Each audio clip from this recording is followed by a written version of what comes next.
Fire is either a cruel master or a good master. My name is Feda Babole, and today I have with me Mr. Akoji Matthew. He is a safety consultant with Career Drive Academy and also a commissioned officer in the Federal Fire Service of Nigeria. You're welcome, sir. Thank you very much for having me. Thank you very much. We are glad to also have you here. Today we are going to be discussing about kitchen safety. So ladies, sit tight because you learn a lot from Mr. Matthew. So sir, what is fire and fire safety? Thank you very much for that question. Fire can simply be defined as a chemical reaction which involves the burning of a substance in presence of heat and oxygen. Okay. So to further buttress my definition of fire, there cannot be fire with these three elements present. Number one, heat. Number two, oxygen. Number three, fuel. So the absence of any of these three simply signifies that there is no fire. But the presence of any of these three elements in the right proportion leads to fire. Heat, oxygen, and fuel. Yes. Okay. So talking about fire safety, fire safety is a holistic word in the sense that fire safety can simply be defined as laid down rules, guidelines, and principles put in place by an individual or organization in order to prevent fire from occurring or fire outbreaks. Talking about cooking gas and kitchen safety, where is the best place to keep our cooking gas? And then how can we easily detect gas leakage? The best place to keep your cooking gas is definitely not in the kitchen. That's your cooking gas cylinder. Your cooking gas is meant to be in the kitchen. Yeah. You know, it's different from your cylinder. LPG cylinder. So your cooking gas cylinder is meant to be kept outside the kitchen in a cool, dry place where it doesn't have interface with the sun. Oh, wow. And then the reason why it's not good to keep your gas cylinder in the kitchen is because the kitchen is known to be a place where the temperature is elevated. So your gas cylinder doesn't like elevated temperatures. Elevated temperature, yes, heat. It's just the same thing. It's just English. So your cooking gas cylinder doesn't like elevated temperature. Elevated temperature can actually lead to explosion of your gas cylinder. So it's risky to put your gas cylinder in the kitchen. Wow. And at the same time you're cooking, so it's very risky.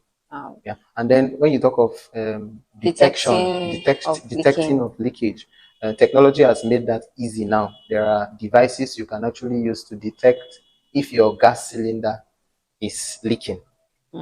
The name of this device is known as a gas detection device. Gas detection device. Yes, yes. Okay. So it can, or gas leakage device, can detect leakage gas. There are two types.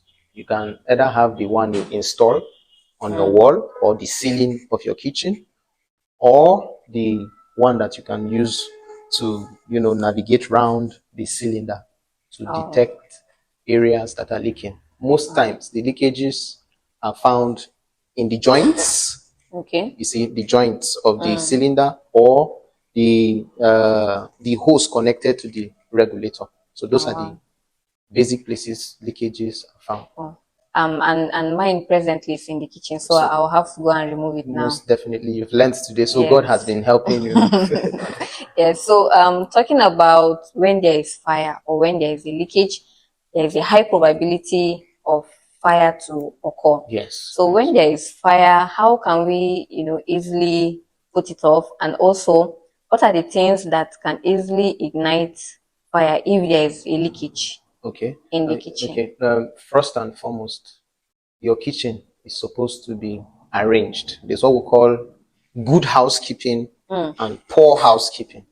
So definitely, if your kitchen is poorly kept, you will have more higher probability of getting a fire outbreak from your kitchen. So the first thing that should be in place in your kitchen is good housekeeping.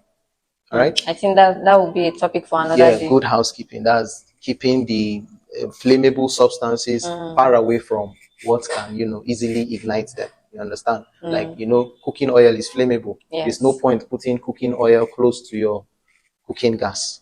You understand? Sometimes we make that mistake. We'll put the red oil close to the cooking because, sometimes you can get carried away. And then, you see, one other thing that leads to fire outbreak in the kitchen is leaving your cooking unattended. You understand? Like maybe you wanted to put on your gas. This is what even happens mostly in homes. Your husband now called you. You have already forgotten that you had put on the gas. You have turned on the gas lever that will make the gas to come out of the cylinder. And then you went to attend to your husband, and then immediately you came back. You now lit your matches. Or your boyfriend called you, or you just had a WhatsApp message, just ting. Yeah, you understand. You got distracted. You forgot that you had put it on. So that can lead to, an explosion or fire outbreak. So those are the basic things. Number one, leaving your cooking unattended. And then number two, poor housekeeping. Poor housekeeping. Basically, yes. Okay. So are there other ways, or that's just there are other ways, but this is the basic one. Poor housekeeping, and then leaving your gas cooker or your cooking unattended. Okay. When we were discussing before you came for the program, you made mention of light bulb and all these other things that we outside people used to do around the house that also ignites fire. In the beginning of the program, if you remember, I talked about 3 elements that make up fire, which is heat, fuel, and oxygen. So this emits heat. It can lead to, an outbreak when it is switched on. So it's better your bulbs are switched off. And then I noticed something very common in the north. They like to use this tularen water. Yes, water. I don't know. It's not needed in the kitchen. It's not needed. It's very dangerous in the kitchen. Oh, wow. If you have a gas leakage in the kitchen and you are having tularen water in the kitchen, it's as good as your barbecue. So that's dangerous. So please keep your tularen water outside out of the kitchen. Yes. Okay. Wow. And then one other thing I've noticed about homes in Nigeria, the hose connected to your gas regulator is meant to be changed on a yearly basis.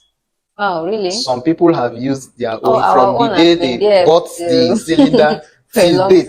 So it's, the possible places where you can get the leakage from is the hose. Especially when it starts getting weak.